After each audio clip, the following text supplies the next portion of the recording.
오늘 마가복음 8장 말씀을 가지고 우리가 말씀 보겠습니다. 이제 얼추 마가복음이 이제 절반 정도 왔습니다. 여전히 그 변방에서 갈릴리라든가 이런 변방에서 예수님께서 말씀을 가르치시고 전하고 그리고 많은 병자들을 고치는 그런 이제 사역들이 자세하게 쓰여 있습니다. 때로는 반복되는 것 같습니다. 병자들도 비슷비슷한 병자들을 고치고 그 다음에 오늘은 보면 4,000명을 먹이시는 바로 전에 5,000명을 먹이신 사건이 있었는데 또 4,000명을 먹이시는 사건도 이제 연달아 나오게 되고 근데 이런 일들이 그 예루살렘 안에서는 이루어지지 않아요. 그러니까 변방에 그러니까 정말 문화적 혜택이나 의료 혜택이나 교육 혜택이 전혀 거의 없는 지역 태어나서 죽을 때까지 어떤 문화적인 혜택을 받지 못하는 사람들 그래서 병이 들어도 치료할 병원이나 의사가 없는 지역 이런 데를 예수님께서 다니시면서 복음을 전하기 때문에 이곳에서 예수님께서 환자들을 볼 때마다 가능하면 고치십니다. 그런데 예수님께서 이제 뒤에도 나오겠지만 사람들에게 말씀을 전하는 게 가르치시는 게 그리고 본인이 십자가를 지심으로 죄 사함을 당한 구원받는 그래서 구원의 백성을 만드는 것이 사역의 목적이고 본질인데 그러기 위해서는 사람들이 말씀에 집중해야 되는데 이 기적을 많이 일으키면 표적을 많이 일으키면 사람들이 이 기적에 관심을 갖게 됩니다. 그래서 될 수 있으면 이런 것을 드러내지 않으려고 하시는 그런 모습들이 오늘 또 나옵니다. 여튼 간에 우리 마가복음 중반부에는 많이 반복되는 게 예루살렘 진입하기 전까지 많이 반복되는 게 뭐냐면 이 예수님이 천국에 대해서 가르치시고 그 다음에 율법이라든가 아니면 특별히 오늘 본문에처럼 죽음과 부활 그리고 하나님의 어떤 사역 이런 것들 그리고 예수님 자신이 이 땅에 왜 오셨는가 이런 것들을 알려주시는 작업들을 이제 중반에 많이 나옵니다. 그래서 주옥 같은 말씀들이 막 모여 있어요. 오늘도 오늘 8장 본문에 베드로의 고백과 예수님의 그 죽음과 부활에 대한 고지가 나오는데 너무 많은 정말 너무 소중하고 정말 귀한 말씀들이 모여 있어서 내용이 좀 많습니다. 그런데 하여간 우리 집중해서 말씀을 보도록 하겠습니다. 먼저 첫 번째 4,000명을 먹이시는 사건이 나오고요. 총 오늘 5가지 정도 사건이 나오는데 4,000명을 먹이시는 사건은 바로 전에 그 5,000명을 오병이어로 5,000명을 먹이신 사건하고 비슷한 사건이 이제 또 나오는 거예요. 예수님께서 무에서 유를 창조하시고 그 다음에 자신이 어떤 존재인가를 사람들에게 알리시는 그런 놀라운 사건입니다. 그런데 여기서 차이점 하나만 보고 다 이제 반복되니까 중첩되니까 다른 반복되는 것, 중첩되는 것들은 생략을 하고요. 한 가지만 다른 점 하나만 보고 넘어갈게요. 다른 점이 뭐냐면 이 4,000명을 먹이신 이 사건은 사람들이 이 광야에 모여서 예수님 말씀을 듣는데 얼마 동안 들었다고 기록되어 있냐면 3일 동안을 들었대요. 3일 동안 먹지도 마시지도 않고 가만히 앉아서 그냥 딱 앉아서 예수님의 말씀을 듣고 그 자리에서 자고 또 일어나서 하루 종일 예수님의 말씀을 듣고 이렇게 3일을 보낸 겁니다. 오죽하면 예수님께서 이 사람들이 3일 동안 아무것도 안 먹었기 때문에 뭘 먹으러 집으로 보내려고 하니까 길 가다가 쓰러져 죽겠다. 길 가다가 배고파서 기진맥진해서 쓰러지겠다. 이게 걱정이 돼서 다시 오병이어처럼 이렇게 4,000명을 먹이시는 기적을 베푸시는 거예요. 여기서 중요한 거는 여기 있는 사람들이 배가 고픈 거를 모를까요? 목마른 건 모를까요? 여기 모여있는 수많은 사람들이 평생을 때가 되면 밥을 먹고 목이 마르면 물을 먹어야만 그것을 평생을 하면서 살았던 사람들입니다. 당연히 자기가 먹고 마시는 것이 최우선이죠. 우리는 먹지 않으면 살 수가 없으니까. 그래서 당연하게 제일 중요하게, 인생에서 제일 중요하게 생각했던 게 먹고 마시는 일이었는데, 갑자기 예수님이 하나님의 나라를 가르치시고 여기서 뭐 기적을 행한다거나 뭐 이런 내용도 있었겠지만, 사실은 가장 중요한 건 뭐냐면 3일 밤낮을 하나님의 나라에 대해서 말씀으로 가르치셨거든요. 근데 그 자리를 떠나지 못하는 거예요. 늘 밥을 먹고 물을 마셨기 때문에 때가 되면 분명히 배가 고팠을 겁니다. 그런데 배고픈 걸 잊어버리는 거예요. 원래 말씀에 젖어들면요, 배고프고 목마른 거를 잊어버립니다. 그게 특별한 믿음이 좋은 사람이 그렇게 되는 게 아니고요. 그냥 사람이 구조가 그래요. 하나님의 말씀에 이렇게 몰입하게 되면요, 다른 것들은 이제 근심 걱정이 사라집니다. 그래서 예배 드릴 때 제일 좋은 게 뭐냐면, 내가 예배 드리기 바로 전에 어떤 골치 아픈 문제가 있어요. 힘든 일이 있어요. 풀리지 않은 문제가 있어요. 그런데 예배 드리는 시간에는 그것이 생각이 안 나요. 말씀을 듣는 동안은 내가 좀 전까지도 돈 때문에, 건강 때문에, 인간 관계 때문에, 또는 어떤 미래에 대한 어떤 계획 때문에 머리가 지근지근하고 골치 아팠는데, 예배 드리는 동안에, 말씀 듣는 동안에 이 생각이 안 나는 거예요. 이게 정상입니다. 예수님 그 당시에 사람들이 태어나서 한 번도 들어보지 못한 정말 하나님 나라에 대해서, 그리고 율법에 대해서, 그리고 인간들의 관계에 대해서 예수님으로부터 조곤조곤 이 말씀을 들으니까 시간 가는 줄 모르는 거예요. 3일을 순식간에 보내고 나서 비로소 이 사람들이 허기지고 힘들어서 예수님께서 이들의 상태를 보고 먹이시는 겁니다. 여러분, 기적은요, 이런 순서인 것 같아요. 제가 개인적으로 봤을 때도. 하나님의 기적을 보길 원하십니까? 하나님의 어떤 놀라운 섭리를 보기를 원하십니까? 그러면 그냥 푹 잠기세요. 하나님께 푹 잠겨서 시간 가는 줄 모르고, 내가 이 세상 살면서 가장 중요하게 생각하는 먹는 거, 입는 거, 돈 버는 거, 이런 걸 제일 중요하게 생각했다면, 그것이 생각나지 않을 만큼 하나님께 푹 잠겨 보세요. 그리고 그런 시간들이 길어지면요, 이제 위기가 오잖아요. 이제 먹지 못해서 기력이 없다거나, 아니면 하나님께 헌신하다 보니까 나를 돌아보지 못했다거나, 그러면 하나님께서 돌아보지 못한 나를 챙기시는 겁니다. 내가 하나님께 이렇게 집중하면서 나를 돌아보지 못했더니 하나님께서 비로소 나에게 놀라운 일들을 베푸시는 것. 이런 것을 경험하면서 사는 것. 이게 그리스도인들의 어떤 매력입니다. 그리스도인들의 삶에 누리는 어떤 행복이에요. 네, 이런 기적이 여러분 삶에 늘 나타나길 바랍니다. 두 번째 사건은 뭐냐면, 예수님께서 한탄을 하세요. 바리새인들이 예루살렘에서, 그리고 어떤 큰 대도시에서 이렇게 왔는데, 예수님이 말씀을 전할 때마다 옆에서 딴지를 걸어요. 자꾸 이렇게 함정에 빠뜨리려고 그러고, 자꾸 질문하고 더 난처하게 만들고. 원래 좋은 뜻에서 예수님께서 하나님의 말씀을 전하잖아요.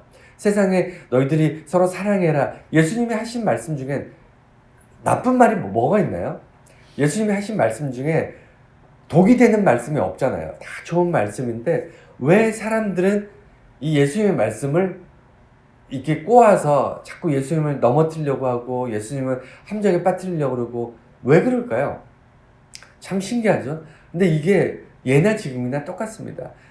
좋은 일을 하고 선한 일을 베풀고 좋은 것을 가르치는 곳에는 반드시 이것을 회방하고, 이것을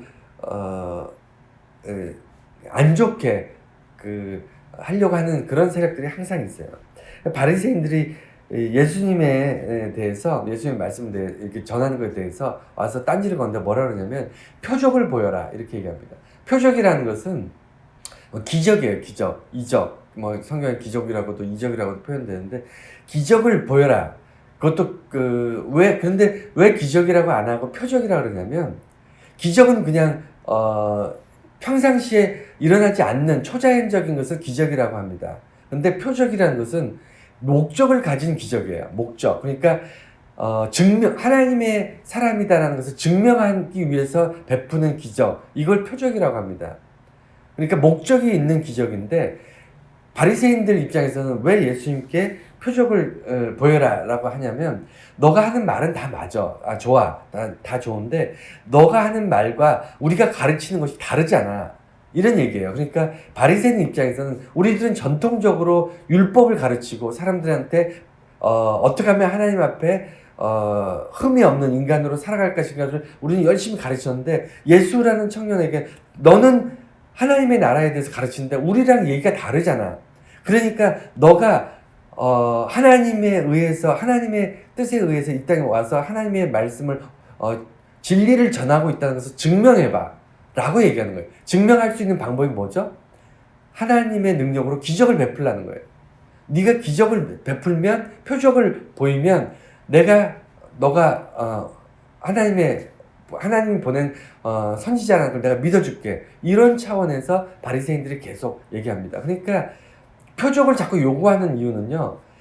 바리새인 입장에선 자기들과 다르기 때문이에요. 예수님이 그 수많은 종교 지도자들이 이야기하는 것과 달라요. 본질적으로 뭐가 다르냐면 이스라엘 백성들은 하나님을 위해서는 인간들의 어떤 고통이나 인간들의 어떤 복지나 인간들의 어떤 삶의 질이나 이런 것들은 파괴돼도 돼요. 그런 것은 중요하지 않아요. 오직 하나님께 제물을 드리고 희생을 드리고 절기에 따라서 하나님 앞에 거룩하게 서고 이것만 중요해요. 그것을 하지 못하는 인간들의 사정이나 그들의 어떤 여건들은 전혀 중요하지 않아요. 그러니까 예수님은 반대셨거든요. 하나님께 드리는 것도 중요하지만 하나님의 백성들의 삶이나 그들의 어떤 권리나 어떤 인권이나 이런 것들을 굉장히 중요시 여기니까 바리새인들이 이제 문제를 겁니다. 그래서 바리새인들과 충돌이 일어날 때 표적을 구합니다. 그런데 예수님께서 웬만하면 표적을 보이지 않으세요. 웬만하면. 왜냐하면 기적을 보이면요. 사람들이 예수님 와 하고 따를 것 같지만 물론 앞에서는 그렇게 얘기합니다. 그런데 예수님의 말씀이 귀에 안 들리기 시작한다니까요. 신기한 것들에 사람들이 사로잡히기 시작하면 초자연적인 것들에 사로잡히면 들어야 될 것들 반드시 들어야 되고 그것이 말씀이 능력이 되고 말씀이 어떤 기적이 되고 말씀이 우리 삶을 변화시키는 그렇게 가야 되는데 말씀이 진리가 돼서 우리 삶을 인도해야 되는데 말씀이 아니라 기적을 보는 것에 매료되는 거예요, 사람들은. 그래서 근데 또 바리새인들이 예수님께 이 표적을 보이라고 얘기하면서 뭐라 그러냐면 예수님을 시험하기 위해서 그렇게 이야기했다. 이렇게 성경 말씀에 나와요. 그러면 시험한다는 건 표적을 보이는 게 왜 시험하는 거냐면 시험이라는 게 뭐죠? 함정이에요. 그러니까 표적을 보여도 문제가 발생하고요. 표적을 보이지 않아도 문제가 발생하는 그래서 함정이에요. 바리새인들은 예수님께 너가 말을 해서 사람들 가르칠 때 뭔가 권위가 있으려면 표적을 보여라 이렇게 얘기할 때는 뭔가 그럴싸한데 이것이 함정이라는 거예요. 표적을 왜 함정이냐면 표적을 보이지 않으면 너는 말만 번지를 하고 하나님으로부터 온 사람이 아니다. 이렇게 얘기를 할 수가 있고요. 만약에 표적을 보여서 기적을 보이면 사람들에게 기적을 통해서 무리를 현혹시킨다. 사람들을 회중을 현혹시켜서 잘못된 길로 인도한다. 이렇게 예수를 매도하기가 쉽습니다. 그래서 이 표적을 보이라는 말 자체는 그 저희의 예수를 시험하려고 하는 그런 의도가 숨어 있어요. 하여간 그래서 예수님께서 이 표적을 구하라는 말에 대해서 굉장히 거부 반응을 보이십니다. 또 세 번째는 어떤 내용이 나오냐면 바리새인들과 헤롯의 누룩을 주의하라 이렇게 예수님께서 말씀하셨는데 이게 지금 배를 타고 가는 중간에 사람들은 그 예수님께서 바로 전에 배를 타고 이렇게 호수를 건너가기 전에 바로 전에 무슨 일이 있었냐면 그 4,000명을 먹이신 사건이 있었거든요. 떡이 많이 있었어요. 많이 만드셔가지고 근데 안타깝게도 배 안에 사람 여럿이 있는데 떡을 딱 하나밖에 안 가져온 거예요. 그러니까 사람들이 떡이 하나밖에 없으면 어떤 마음이 들까요? 여러분은 어떤 생각이 들어요? 배 안에 있어요. 어디 묻지나 주변에 마을 근처를 다니는 게 아니고 망망대해 아무것도 없는 뭐 호수 위에 배 한 척 달랑 있고 배 위에 여러 사람이 있어요. 근데 빵이 하나가 있어요. 여러분 어떤 생각을 할 것 같아요? 여러분 어떤 생각을 하실 것 같습니까? 그곳에는 예수님이 계세요. 그러니까 사람들은 예수님이 이 배 안에 있으면 내게 어떤 문제나 어떤 어려움이 있으면 예수님께서 나를 위해 이 일들을 해결해 주시고 도우실 거라는 그런 믿음이 여러분들의 그 배 위에 배를 타고 있는 여러분들에게 그 예수 그리스도를 통한 믿음이 가득할까요? 아니면 빵이 하나밖에 없는데 저걸 내가 먹을 수 있을까? 사람들은 다 뺏기고 나는 저 빵을 못 먹으면 어떡하지? 이런 생각이 들까요? 여러분은 어떠세요? 개인적으로. 첫 번째예요, 두 번째예요. 우리는요, 열의 아홉은 예수님이 그 배에 타고 있어도 우리 인생이 그런 거거든요. 어디서 쉽게 이게 도움을 받을 수 있는 그런 인생을 살기 쉽지 않습니다. 때로는 망망대해에 정말 아무것도 없이 빵 한 조각 변변하게 챙기지 못하고 정말 아슬아슬하게 사는 그런 인생들이 대부분인데 그때마다 이 배에는 지금 예수님이 함께 타고 계시니까 폭풍이 일어도 배가 고파도 우리 문제가 발생해도 예수님께서 도우실 거야. 이런 믿음으로 살아가는 게 아니고 이 배 안엔 지금 빵이 몇 개가 있지? 이런 생각으로 살아간다니까요.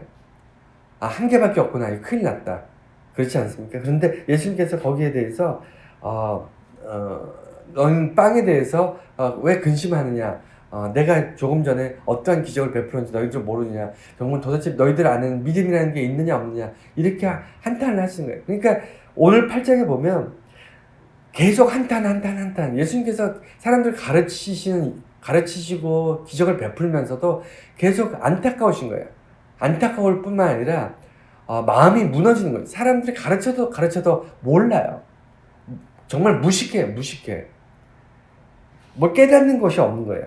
그래서 그 배후에서 그런 사건이 있고 나서 예수님께서 뭐라고 얘기하시냐면 바리새인들과 헤롯의 누룩을 주의하라 얘기하시는데 이 사건의 핵심을 좀 알아야 돼요. 핵심이 뭐냐면 누룩의 특성이에요. 천국에 대한 비유와 악에 대한 비유가 똑같이 누룩으로 비유하셨는데 이거 좀 이따가 얘기하고 먼저 우리가 기억해야 될 것은 누룩의 특징을 잘 알아야 됩니다. 제가 주보에 3가지 써놨는데 있는 그대로예요. 첫 번째가 멈추지 않아요. 누룩은 빵에다 이렇게 누룩을 넣으면 이렇게 부풀어 올라서 이제 빵을 먹을 때, 떡을 만들 때 이럴 때 누룩을 넣습니다. 그래서 딱딱하지 않게 이제 보관하거나 빵을 구워도 이제 먹기 좋게 만드는 그런 용도도 있고 제일 많이 쓰는 게 누룩이 과일주, 술을 만들 때 이제 누룩을 씁니다. 우리가 막걸리나 이런 거 할 때도 이제 누룩을 넣잖아요. 그래서 이게 한번 들어가면요, 양이 얼마냐가 중요하지 않아요. 조금 들어갔으니까 조금 이렇게 변하다가 말겠지라든가 아니면 빵이 밀가루가 크게 반죽을 해놓은 다음에 누룩을 조금 넣거든요. 조금 넣었으니까 한 절반 정도 변하고 그 다음에 멈추겠지 이런 생각을 하는 건 그건 어리석은 생각입니다. 누룩은요 가만히 놔두면요 다 변할 때까지 쉬지 않아요. 누룩이라는 것은 다 바꿔요. 다 바꿉니다. 그러니까 끝까지 바꿔요. 그 양이 얼마나 되느냐가 중요하지 않아요. 아무리 많아도요 그 덩어리에다가 누룩을 투입하면요 그 누룩이 그 주변을 이제 조금씩 이제 변화시켜서요 그 덩어리가 그 빵 덩어리가 됐든 떡 덩어리가 됐든 아니면 무슨 밀가루 덩어리가 됐든 누룩이 들어간 그것이 다 변할 때까지 멈추지 않습니다. 이게 누룩의 첫 번째 특징이고요. 두 번째는 누룩은 바꿔요. 그러니까 물과 얼음과 수증기는요 겉보기엔 다르잖아요. 물과 얼음과 수증기는 겉보기엔 다른데 이게 사실은 형태만 바뀐 거지 물이라는 분자 구조가 전혀 바뀌지 않거든요. 그런데 누룩이 들어가면요 밀가루가 바뀝니다. 그 쌀뜨는 물에 누룩을 넣으면 막걸리가 되잖아요. 막걸리는 쌀이 아닙니다. 막걸리는 물이 아니에요. 그러니까 누룩이 들어가면요 바뀌어요.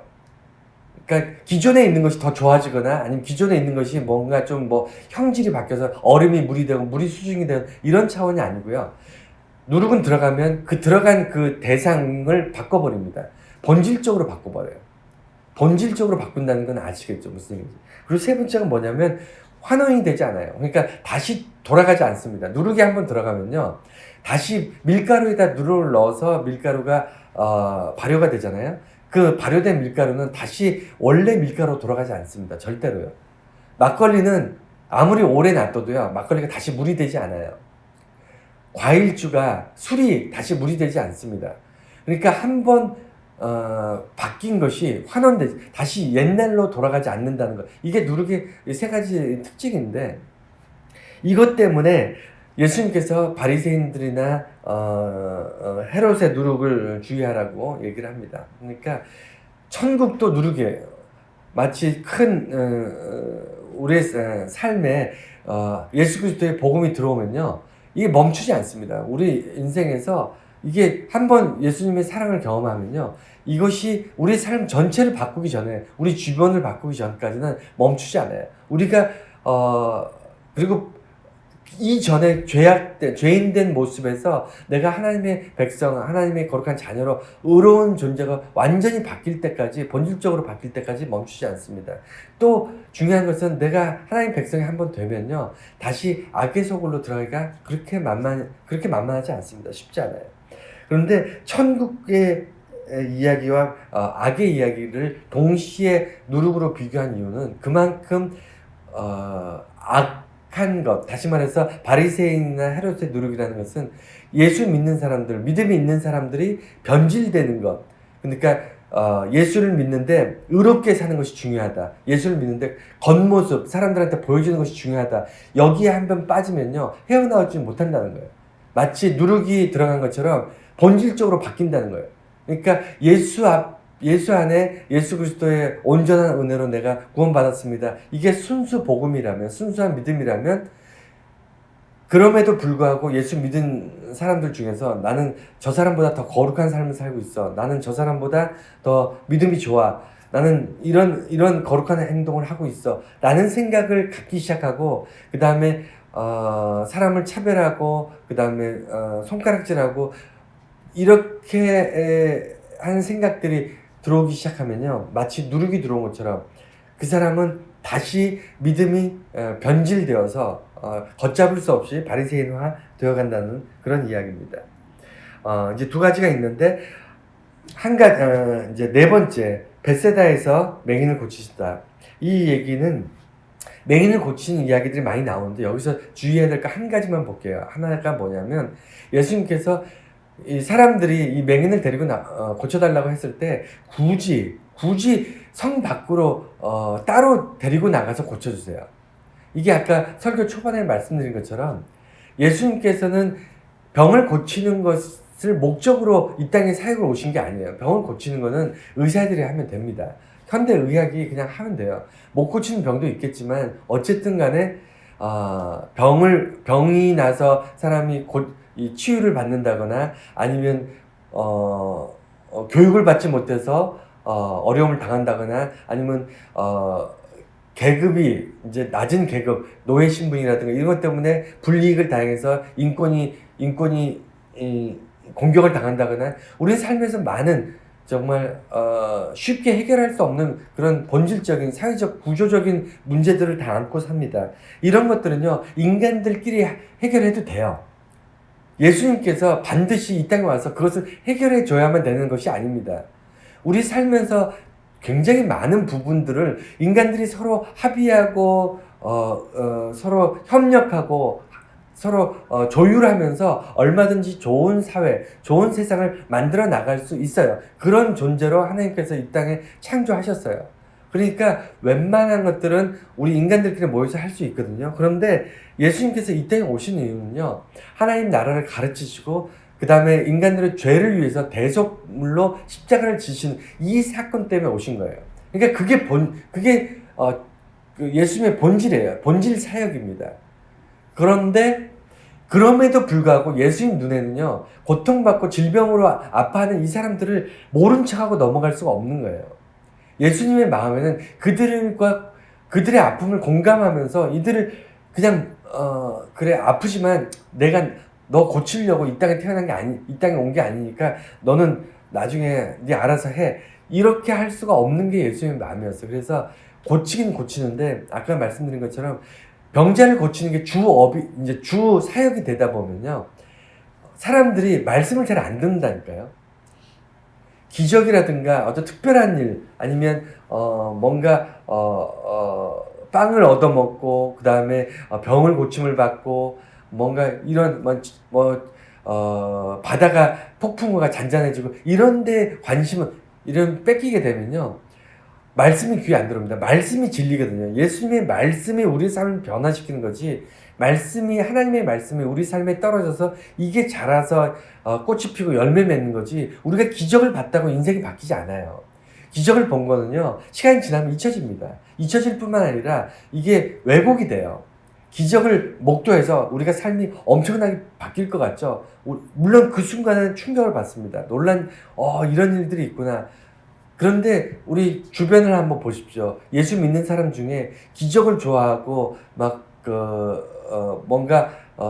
기적을 경험한 사람들의 간증 집회 이런 거 좋아해서 쫓아다니는 사람들 어떻게 믿음 생활 하는지 보세요. 조금만 힘들면 금방 쓰러집니다. 뿌리가 없어요. 뿌리는요, 말씀밖에 없습니다.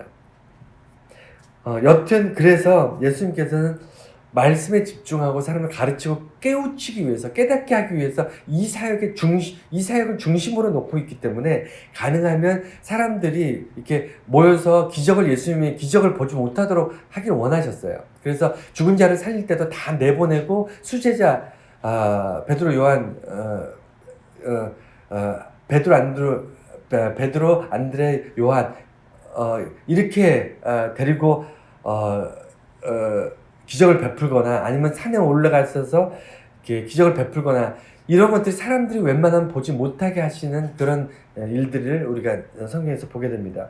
마지막으로 베드로의 고백, 이게 굉장히 중요하기 때문에 절수는 11절밖에 안 되는데 27절부터 38절까지밖에 안 되는데 이 안에 굉장히 중요한 것들이 너무너무 많아요. 그래서 사실은 이것만 가지고도 굉장히 여러 번 설교를 해야 되는데 대략적인 것들만 제가 말씀드리고 기회가 되면 다음 기회에 좀 더 자세하게 이 부분들은 또 말씀을 좀 깊이 있게 다뤄보겠습니다. 오늘은 전체적으로 이 본문이 굉장히 아무리 강조해도 지나치지 않을 만큼 중요합니다. 왜냐하면 먼저 5가지 중에 하나, 예수님이 뭐라고 제자들에게 물어보면 사람들이 나를 누구라고 하느냐 이걸 물어보세요.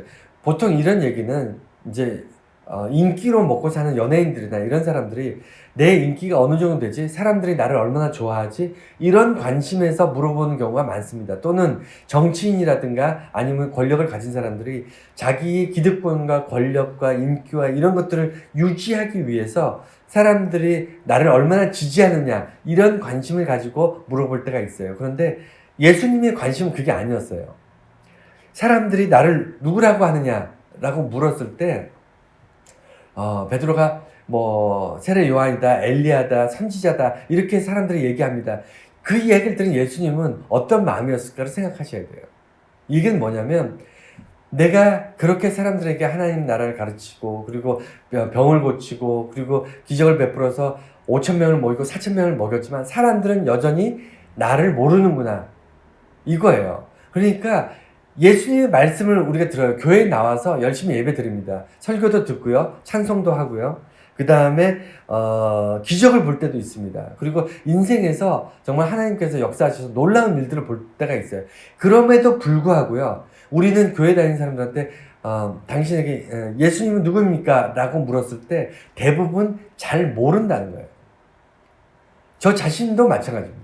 저 자신도 누군가 당신에게 예수님 누굽니까? 라고 물어본다면 명확하게, 명쾌하게 제가 답변할 자신이 없어요. 그만큼 예수님의 존재가 너무나 심오하고 큰 존재이기 때문에 인간의 어떤 짧은 어휘로 예수 그리스도와 하나님을 설명하기가 어렵습니다. 저 자신도 한계가 있어요. 그래서 예수님께서는 세상 사람들이 나를 누구라고 하느냐 이 부분에서 어떤 결심을 하시냐면, 그래, 결국에는 내가 왜 왔는지를 말을 할 수밖에 없구나, 내가 누구인지를 내 입으로 분명하게 가르칠 수밖에 없구나 하는 걸 깨닫게 되시는 겁니다. 그것을 이제 깨닫는다기보다 그것을 이제 결정하시는 거죠. 그래서 베드로에게 내가 죽어야 되겠고 죽고 나서 3일 뒤에 부활하게 될 것이다, 이걸 비로소 처음 제자들에게 알려주시는 거예요. 왜 그러냐면 사람들이 나를 누구를 하느냐 이 질문 때문에 그래요. 사람들이 나를 여전히 모르고 있다는 거예요. 하나님에 대해서 가르치고 그 광야 예배잖아요. 광야에서 예수님께서 하나님 나라를 가르치시고 그것을 듣는 사람들, 이게 그냥 엄청난 사건들이 광야에서 일어남에도 불구하고 사람들은 여전히 예수를 눈앞에 두고도 예수가 누군지 모르는 이런 상황이 반복되는데, 여기서 예수님은 사람들이 나를 세례 요한으로 알고 엘리야로 알고 있다는 그것 때문에 안 되겠다, 이제는 내가 하나님의 아들이고 하나님과 본질적으로 삼위일체 같은 하나님이고, 그리고 내가 십자가를 지고 죽음으로 인해서 세상을 구원하고자 온 메시아다, 이스라엘이 오랫동안 기다렸던 하나님이 보내시기로 약속하신 구세주가 바로 나다라는 것을 비로소 알려주시기로 작정하시는 거예요. 이 사건 때문에. 그리고 나서 베드로에게 물어보십니다. 사람들은 나를 누구라고 하냐 물어보신다면 베드로에게 너는 나를 누구라고 하냐 하니까 베드로가 그리스도십니다라고 얘기해요. 이게 왜 중요하냐면 그리스도라는 말 자체가 기름 부음 받은 자라는 얘기입니다. 그리스도라는 게. 그러니까 기름 부음 받은 자는 고대 근동의 유대 지역, 이스라엘 지역에서는 기름 부음 받은 자가 꽤 많아요. 왕도 기름 부음 받고요. 대제사장도 기름 부음 받고요. 그 다음에 선지자들도 기름 부음 받고요. 그리고 꽤 많은 사람들이 기름 부음 받음을 당합니다. 그러니까 한 세대에도 꽤 많은 사람들이 기름 부음을 받는데, 예수님에 대해서 당신은 기름 부음 받은 자이십니다 라고 얘기한 게 아니고 오늘은 그렇게만 나왔는데, 다른 복음서에서는 하나님의 아들이십니다 라는 고백까지 나와요. 그러니까 무슨 얘기냐면 베드로는 예수님과 함께 사역을 하면서 깨달은 게 뭐냐면 이 기름 부음 받은 자, 그리스도라는 말 안에는 메시아라는 뜻이 함축되어 있어요. 그러니까 넓은 의미에서 그리스도 안에는 이 메시아라는 말이 들어가 있는데, 지금 베드로는 콕 집어서 메시아라는 것을 고백합니다. 그러니까 기름 부음 받은 자라는 것은 내가 당신은 기름 부음 받은 자입니다라고 고백할 때는 나는 당신의 종이 되겠습니다라는 고백이에요. 기름 부음 받은 자는 누가 된다고요? 왕에게는 당신은 왕입니다라는 뭐죠? 나는 당신의 백성입니다라는 거 고백이. 말은 안 했지만 당신은 그리스도 기름 부음 받은 자입니다라는 고백은요, 나는 당신의 종입니다라는 고백이에요. 그리고 선지자들 기름 부음 받죠. 당신 그리스도입니다. 선지자입니다라고 고백하는 것은 나는 당신의 말을 하나님의 말씀으로 받겠습니다라는 고백이에요. 그리고 베드로가 얘기하는 이 당신은 그리스도십니다라는 얘기는 당신은 메시아입니다, 나를 구원하실 분입니다 라는 고백이에요. 그러니까 여러분들 교회 다니면서 믿음을 가지고 있다는 것이 그 믿음이 대단한 게 아니에요. 뭘 엄청난 일을 할 수 있는 그런 어떤 동력이 믿음이 아니고요. 여러분들의 믿음이라는 것은 뭐냐면 고백이에요. 고백. 예수님은 나의 그리스도이십니다, 그리스도 예수십니다 라고 고백하는 이게 믿음이에요. 이게 왜 믿음이냐면 당신은 기름 부음 받으신, 그러니까 당신은 나의 왕이십니다, 당신은 나의 선지자십니다, 당신은 나의 구원자이십니다 라고 고백하는 거예요. 그 얘기는 뭐죠? 나는 당신의 종입니다, 당신은 나를 구원하신 분입니다, 당신은 내게 하나님의 말씀을 가르치실 분입니다, 당신은 나의 삶을 통째로 바꾸실 분입니다, 나는 당신 앞에 아무것도 아니지만 당신의 종으로, 당신의 백성으로 살기를 원합니다 라는 고백이 밑에 보이진 않지만 밑에 깔려서 같이 가는 거예요. 그래서 예수 그리스도라는 말 자체가 엄청난 고백인 거예요. 이 베드로가 이게 처음 이 고백을 해서 예수님을 칭찬을 받잖아요. 그런데 바로 이어서 세 번째 뭐냐면 예수님이 그 3일 만에 죽고 부활하신 고백 그 가르치심에 대해서 베드로가 예수님 그러시면 안 됩니다라고 말리잖아요. 이 이야기를 통해서 예수님께서 사탄아 물러나라 이렇게 얘기하십니다. 여러분 세상의 이치 중에 제가 개인적으로 두 가지 이치를 굉장히 중요하게 생각합니다. 뭐냐면 하나는요, 세상에 공짜는 없다는 거예요. 반드시 무엇을 얻으려면 대가를 지불해야 된다. 저는 개인적으로 이거 굉장히 중요한 가치로 생각하고요. 두 번째는 뭐냐면 빛이 밝은 곳에 어둠도 진하다. 이게 제 개인적으로 살면서 가지고 있는 어떤 제 개인적인 어떤 중요한 가치 기준입니다. 빛이 강할수록 어둠은 더 진해져요. 그건 당연한 겁니다. 베드로가 지금 예수님께 신앙 고백을 합니다. 당신은 그리스도십니다. 살아계신 하나님의 아들이십니다. 이 엄청난 신앙 고백으로 사실은 본문에 나오진 않지만 다른 병행 구절, 다른 복음서에서는 예수님께서 베드로에게 너의 이름 위에, 너의 반석 위에 내가 교회를 세우리라 엄청난 축복을 받거든요. 그럼에도 불구하고 사탄이 이 엄청난 축복의 시간에 이제 확 달라붙는 거예요. 그래서 우리는 하나님 앞에 엄청난 복된 시간, 정말 하나님 앞에 엄청난 은혜를 누리는 시간에 반드시 엄청난 사탄의 유혹과 이런 것들이 동시에 우리에게 달라붙는다는 것을 기억하셔야 돼요. 빛이 강할수록 어둠도 진합니다. 이건 진리인 것 같아요. 우리가 믿음이 정말 좀 단단하다. 지금 정말 믿음이 정말 굳건해졌다라고 느끼는 그 순간 나는 넘어질 수밖에 없는 치명적인 사탄의 유혹을 받게 됩니다. 이것은 거의 틀리지 않아요. 제 얘기가 맞을 거예요. 그래서 예수님께서 뭐라 하시냐면 사탄아 물러가라. 그러니까 내가 믿음 안에 섰다고 생각할 때 넘어질 걸 주의해야 됩니다. 반드시. 사탄이 나를 넘어뜨린다는 걸 반드시 기억해야 돼요. 예수님께서 베드로에게 이 말씀으로 가르치시는 겁니다. 두 가지를 더 볼 건데 이건 이제 본문 통째로 제가 옮겨놨습니다. 누구든지 나를 따르려거든 자기를 부인하고 자기 십자가를 지고 나를 따를 것이라. 우리가 설교도 많이 들었고 이 본문 익히 잘 알고 있습니다. 그런데 이 본문을 자세하게 다룰 수는 없지만 한 가지만 기억해 주세요. 뭐냐면 예수를 따르는 삶을 살길 원하시는가요? 여러분 제가 좀 진지하게 물어볼게요. 예수를 따른다는 거는요. 우리가 예수를 통해서 구원받고 하나님의 백성이 되고 천국에 들어간다는 것은요. 예수를 따르기 때문에, 예수를 쫓아가기 때문에 가능한 거예요. 예수를 따르지 않으면요. 아무 소용이 없습니다. 우리는요. 예수라는 사람이 예전에 이렇게 했고 좋은 얘기 했고 그냥 인류를 구원하기 위해 십자가 그랬구나 라고 지식으로 알고 끝나버리면요. 예수와 나는 아무 상관이 없어요. 아무 상관이 없습니다. 예수를 쫓아가야 돼요. 따라가야 돼요. 예수가 가신 길을 따라가지 않으면 우리 앞에 천국 없습니다. 절대로 없어요. 우리가 구원받는다는 게 뭐죠? 예수를 따라가기 때문에 예수님께서 나의 죄를 대신 짊어지신 거잖아요. 그렇지 않습니까? 예수와 함께 가기 때문에 나의 어떤 인간적인 어떤 연약함과 이런 것들 예수님께서 대신 져주신 그게 함께 가기 때문이에요. 함께 동행하기 때문이고 함께 내가 예수를 따라가기 때문입니다. 예수를 따라가지 않으면요. 그리스도인이 아니에요. 예수 믿는 사람이 아니에요. 하나님 백성이 절대로 아닙니다. 절대로. 그러니까 우리는 당연히 예수 믿는 사람은요. 100% 예수를 따라가기를 원합니다. 100%. 그렇죠. 우리 마음은 그래요. 그런데 우리 오늘 본문을 보면 뭐라 그러냐면 예수님께서 너희가 나를 따라오기를 원하냐?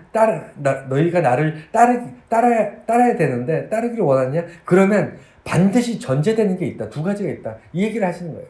그게 뭐냐면 자기를 부인하고 자기 십자가를 져야만 나를 따라올 수 있다. 그러니까 엄밀히 말하면 세 가지죠. 나를 부인하는 게 뭐죠? 내가 틀리다는 거예요. 내가 틀리다. 이게 나를 부인하는 겁니다. 우리는 살면서 특히 나이를 먹고 세상적으로 어떤 경험이 쌓이면요. 포기하지 않습니다. 자기를 부인하기 힘들어요. 내가 살아보니까 이게 맞더라. 그러면 그걸 포기하지 않습니다. 그래서 나이 든 사람들은 가르칠 수가 없어요. 잘 안 바뀝니다. 거의 안 바뀌어요. 그래서 인간은 그래요. 원래가 그렇습니다. 어린아이들은 말랑말랑해서 가르치면 좀 바뀌지만 나이가 들고 딱딱해지면요, 안 바뀝니다. 그래서 자기를 부인한다는 게 뭐냐면 내가 틀렸습니다. 내가 틀렸습니다. 내가 잘못했습니다. 내가 어리석었습니다. 내가 실수했습니다. 내가 잘못했습니다를, 내가 틀렸습니다를 인정하는 게 부인인데, 부인이 안 되기 때문에 예수를 못 따라가는 거예요. 그 다음에 두 번째는요, 자기 십자가. 그러니까 모든 것을 하나님께서 다 해주고 나는 그냥 쫄래쫄래 따라가기만 하면 돼 라고 착각하시면 안 돼요. 내가 감당해야 될 것은 다 감당해야 돼요. 예를 들어 어떤 것이냐면 회개하는 것 굉장히 중요합니다. 우리가 무슨 죄를 지었을 때 어떤 사람에게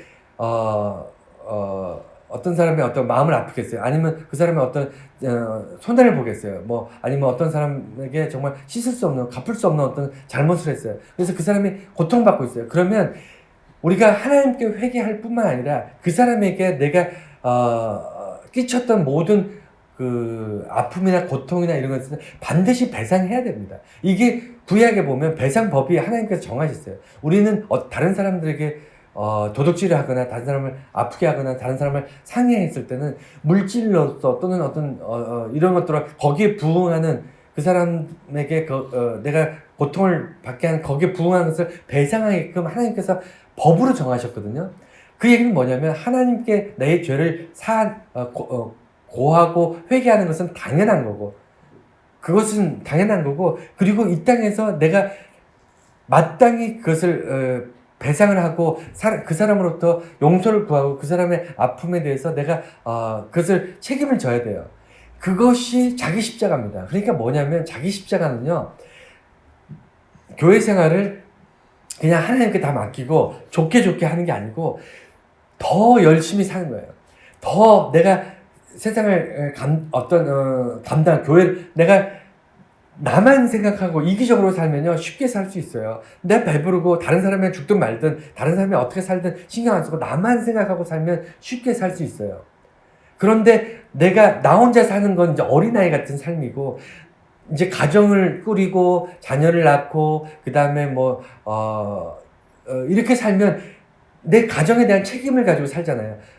자녀가 어디 아픈데 그럼 너는 아프면 나을 때까지 그냥 어디 골방에 처박혀 있다가 나으면 나와. 우리는 이렇게 안 하잖아요. 자녀가 아프면 들쳐업고 병원을 뛰지 않습니까? 이게 책임이고 이게 사는 자기 십자가인 거예요. 이 십자가가 나쁜 게 아닙니다. 고난을 얘기하는 게 아니에요. 십자가라는 게 뭐냐면 당연히 내가 져야 될 짐이에요. 왜냐면 책임을 지기 위해서. 그리고 또 뭐가 있냐면 내 이웃을 또는 내 교회를 우리가 살면서 내가 바운더리를 넓혀가잖아요. 이 넓혀가기 때문에 내가 교회를 사랑하리라. 내가 가족만 생각하는 사람들은 그냥 가족만 잘 챙기면 돼요. 그런데 내가 하나님의 백성으로 교회를 섬기고 교회를 사랑하고 교우들을 섬기고 사랑하고 나아가서 내 이웃을 섬기고 내가 선교사로 나간다면 내 사역을 위해서 내가 교회를 섬긴다면 내가 감당해서 품고 안아야 될 내게 맡기신 나를 목자로 삼으셨다면, 하나님께서 나를 목자로 삼으셨다면 내게 맡기신 양들을 사랑해야 될 거 아니에요. 그걸 잡아먹으려고 양을 키우는 게 아니잖아요. 그러니까 사랑하기 위해서 그들을 위해 사랑하게 되면요, 아픔이 따라옵니다. 눈물이 와요. 사랑하지 않으면 눈물을 흘릴 일도 없습니다. 사랑하면요, 마음이 아픕니다. 품에 안기가 쉽지 않아요. 고슴도치 같은 거예요. 사랑이라는 것은 품에 안으면 안을수록 더 크게 나를 찔르는 게 그게 사랑이거든요. 그래서 사랑을 하게 되면 책임이 있게 되면 그것을 감당할 때 무거워요. 그게 십자가입니다. 그래서 예수님께서 뭐라고 말씀하시냐면, 나를 따르려면 예수 그리스도를 사랑하기 때문에 우리가 감당해야 될 그 삶의 책임들, 무게들이 있다는 거예요. 그것을 지고 오라는 겁니다. 예수님 대신 지지 않겠다는 거예요. 여러분, 내게 맡겨진 책임을 회피하지 마세요. 내게 맡겨진 삶의 어떤 무게를 포기하는 순간 여러분들은 예수님을 따라가는 것이 아니고요. 그냥 내가 잘 먹고 잘 살기 위해서 그냥 이기적으로 남들하고 똑같은 그런 삶을 사는 거예요. 그런 사람들에게는 예수 그리스도의 어떤 영광이 머물 수가 없습니다. 이게 굉장히 중요한 거거든요. 그리고 예수를 따라가야 돼요. 멈춰 있으면 안 됩니다. 걸어야 됩니다. 여러분, 십자가를 지고요. 그냥 그 자리에 서 있는 것도 힘들어요. 그런데 십자가를 지고 예수를 따라 쫓아가야 돼요. 움직여야 됩니다. 믿음은요, 움직이는 거예요. 믿음은 가만히 있어서 되는 게 아닙니다. 마지막으로 또 중요한 본문이 또 있어서 적었는데, 누구든지 자기 목숨을 구원하고자 하면 잃을 것이요, 누구든지 나와 복음을 위하여 자기 목숨을 잃으면 구원하리라. 예수님께서 구원에 대해서 말씀하실 때 이 패러독스, 역설에 대해서 말씀하셨거든요. 설교하는 사람들이 제일 설교하기 힘든 게 이 패러독스, 역설이에요. 여러분, 죽으면 죽는 거고 살면 사는 거지, 죽으면 살리라, 살면 죽으리라, 이걸 어떻게 설명합니까? 안 그래요? 누군가가, 제가 복음을 전하는 설교자가 아니고 어떤 그 사회학자나 아니면 무슨 윤리학자나 이런 어떤 학자로서, 학문으로서 제가 여러분들에게 역설을 가르친다? 불가능합니다. 논리적으로 밥을 많이 먹으면 배가 부르다, 이런 거는 가르치기 쉬워요. 그런데 밥을 많이 먹으니까 배고프다, 밥을 먹지 않았는데 배가 부르다, 이런 걸 설명하는 건 그건 쉽지 않습니다. 그건 과학자도 안 되고요. 일반 사회학자나 아니면 심리학자가 도저히 이걸 설명할 수가 없어요. 역설은 논리적으로 맞지 않기 때문에 절대로 설명되어지지 않고요. 그걸 들었다고 해서 이해되지도 않습니다. 그런데 오직 설교자들, 하나님의 복음을 전하는 사람들만 이 역설을 강력하게 전파할 수 있어요. 왜냐하면 예수님께서 역설을 가르치셨기 때문에.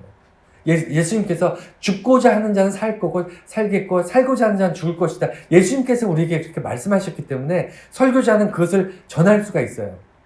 이게 어떻게, 이게 말도 안 되는 얘기를 어떻게 우리가 믿을 수 있느냐는 거죠.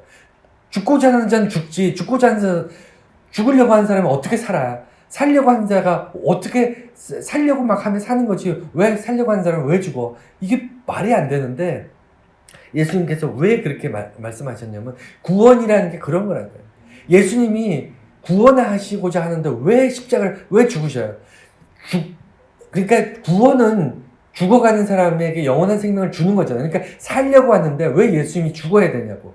그러니까 죽은 자들을 살려주셔야 구원이잖아요. 죽은 자들을 예수님께서 막 무덤에서 일으켜 세우고 막 그래야 구원 아닌가요? 예수님께서 그렇게 해주셔야 되는 거 아닌가요? 그런데 우리는 예수님의 구원을 이렇게 바라볼 때 왜 내가 살기 위해서 예수가 죽어야 되냐는 거죠. 이게 패러독스, 이게 역설이에요. 그리스도는 하나님의 기독교는요, 뭐냐면요, 역설입니다. 죽어야 사는 거예요. 죽어야 부활이 있는 겁니다. 죽어야 부활이 있고요. 내가 죽어야 하나님이 내 안에서 다시 사는 거예요. 우리는 어릴 때부터 수없이 이 말씀을 들었기 때문에 익숙한 것 같지만, 논리적으로 세상 어디에 나가도 이런 논리는 통하지 않습니다. 오직 교회에서만, 오직 하나님을 믿는, 예수를 믿는 그리스도인들에게만 이 말이 통해요. 오직 우리들에게만 통합니다. 뭐냐면 예수를 위해 죽는 자만이 예수가 내 안에서 다시 산다는 거예요. 왜냐하면 예수가 나를 살리기 위해서 예수가 죽었기 때문에. 이게 패러독스, 역설입니다. 기독교는 역설이에요. 내가 잘 되기 위해서 열심히 돈을 버는 것, 이게 기독교가 아닙니다. 세상은 성공하기 위해서 이런 법칙을 따르고, 세상은 성공하기 위해서 이런 투자를 하고, 이렇게 가르쳐요. 이건 합리적입니다. 논리적이에요. 이건 누구나가 수긍할 수 있어요. 누구나가 따라가면 어느 정도 성공할 수 있습니다. 하지만 기독교는 그렇게 안 돼요. 너가 예수를 잘 믿고자 하면 오늘 죽으라는 거예요. 이게 말이 되냐고요. 오늘 너가 예수를 온전히 따르고 예수의 그리스도의 백성이 되기를 원하냐? 그럼 오늘 너 죽어. 이렇게 얘기하는 거거든요. 이게 말이 안 되는데 이것이 예수 그리스도의 복음이에요. 왜냐하면 죽어야 비로소 사는 거예요. 이게 기독교입니다. 예수님께서 이 어려운 패러독스, 이 역설에 대해서 사람들에게 가르쳐 주니까 이 어리석은 이 회중들, 이 무리들이 뭔 소리인지 못 알아듣는 거예요. 그럼에도 불구하고 예수님께서 계속 강조합니다. 이 패러독스, 이 역설이 기독교 사상의 근간을 이루고 있음을 우리가 기억해 주시기 바랍니다. 네, 오늘 여기까지 말씀 보겠습니다.